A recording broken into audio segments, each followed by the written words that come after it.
Arkansas Razorbacks Basketball by Brandon Baker. The University of Arkansas implemented the sport of basketball in 1924. Through several head coaches and too many players to count, the Razorbacks fought to become one of the more notable basketball colleges in the Southeastern Conference. It wasn't until 1994, however, that their championship hopes came true. Under head coach Nolan Richardson, the Razorbacks played a very fanatic defensive style of basketball that became known as 40 minutes in hell to all the other colleges in the country. This style of basketball proved to be successful as the 94 Razorbacks won what is, to date, their only basketball national championship. The present-day Razorbacks are under head coach Mike Anderson. His defensive style is very similar to that of champion head coach Nolan Richardson. Today's Razorbacks have been given the nickname the fastest 40 minutes in basketball due to their up-tempo style of play.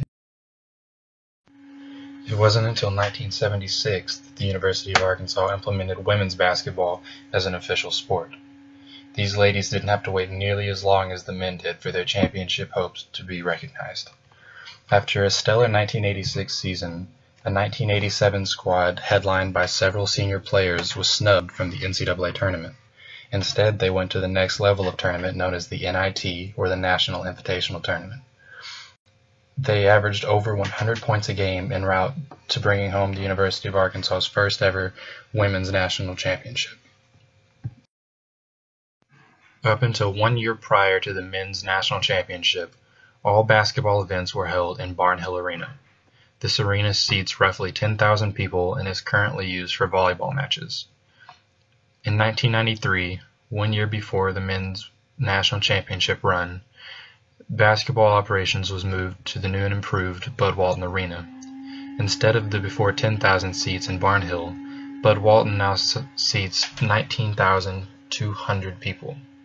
Evidently, it was a good move, judging by the championship won just 1 year later. Since 1949, the Arkansas Razorbacks have produced 27 NBA players. Some of the more notable ones are listed below. Todd Day, Ron Brewer, and Ronnie Brewer, who are the best father-son duo to ever play for the Razorbacks.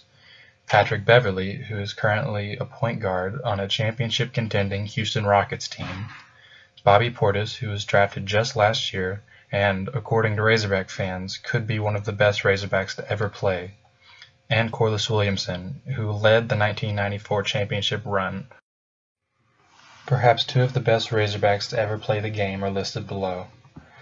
Joe Johnson was an All-SEC freshman in 2000, made the NBA All-Rookie second team in 2002, the All-NBA third team in 2010, and had 7 NBA All-Star appearances to date. Sidney Moncrief was a consensus first-team All-American in 1979, made 4 NBA All-Defensive first teams, was the NBA Defensive Player of the Year twice, made 4 All-NBA second teams, made the All-NBA first team in 1983, had 5 NBA All-Star appearances, and had his number 4 retired by the Milwaukee Bucks.